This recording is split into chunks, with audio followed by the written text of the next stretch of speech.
So the other day I did a video about getting rid of love handles, and somebody asked me this question. They asked me, is the ketogenic diet a really good way of getting rid of love handles?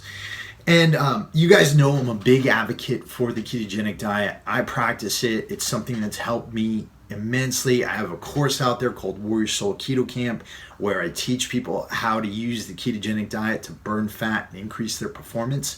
But here's my answer, and that may surprise you. The answer is that it depends.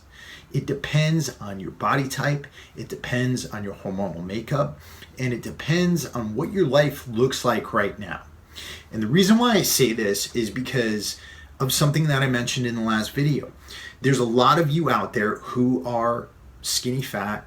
You're skinny everywhere except you've got fat around your chest, fat around your midsection, and you've got love handles, and you're super stressed.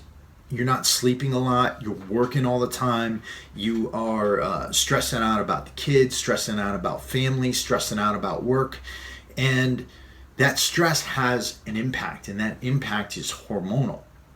And as I said in the last video, a lot of us can go through a overabundance of cortisol. We can produce too much cortisol.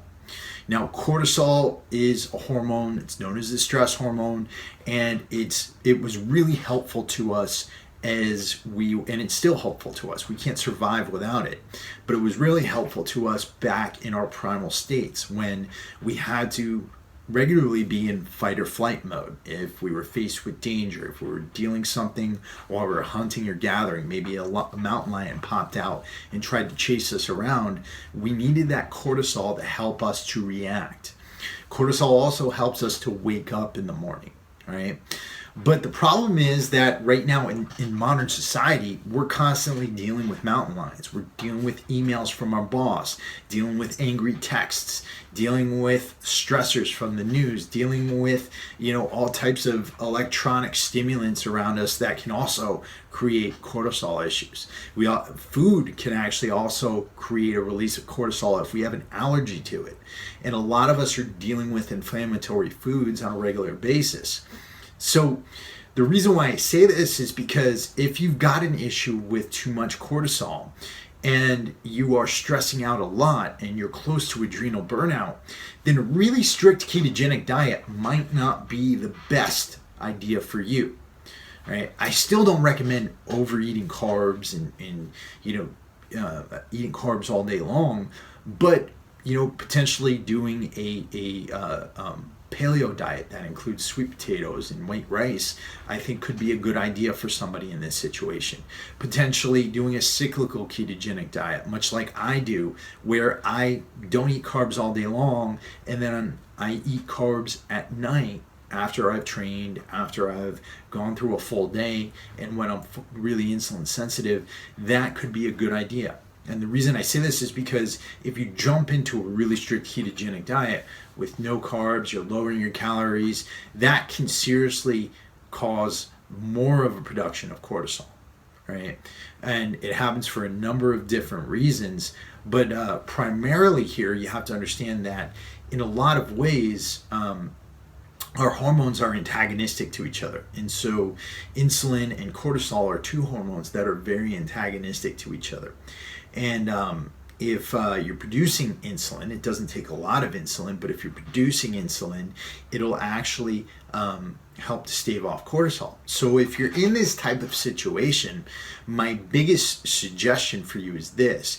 It's not necessarily a caloric surplus that's your problem, because I know a lot of you guys out there, you still have fat around your chest, fat around your midsection, and you're not eating a lot. And that could be because of work, it could be because of stress, it could be because of other reasons, but you're not eating a lot, and yet you're not burning fat. And the reason, again, is because cortisol doesn't help you. It can actually be preventative, keeping you from building muscle, and in turn that can keep you from positively changing your body composition. So what I do recommend for somebody in this type of situation is, number one, increasing their nutrient density, right? You want to make sure that you're getting all the nutrients you can. You need to have enough vitamins, minerals, fatty acids in your diet. And that means that you do need to eat breakfast. You should avoid fasting. You should be getting as much sleep as possible. You should be staying as hydrated as possible. And as far as your workouts go, you don't want to jump into a super intense training routine. You want to get out, you want to move regularly, but you don't want to just jump into something like that, particularly if you're near adrenal burnout. You want to make sure that you're getting those nutrients in and then gradually increase your activity levels. And so, that's the biggest thing here. Yes, I love the ketogenic diet. Yes, I live the low carb lifestyle, but I don't believe in cookie cutter mentality when it comes to anything. And so for those of you out there who might be in this type of skinny fat situation, you really need to consider what the root cause of your issue is. If you're in that type of situation, I highly suggest getting your blood checked, making sure that you're not overabundantly producing cortisol. And a good sign of this is if your testosterone is really low and your cortisol is high, there's a good chance that you're producing enough cortisol to cause a pregnenolone steal, which I talked about in the last video. And that's where your overproduction of cortisol is actually stealing a lot of the mother hormone that would go to making estrogen or testosterone and causing you and going toward cortisol production. So these are things that you want to check out. Now, I just created a new course. It's only $19.99. It's called Dad Bod Destruction.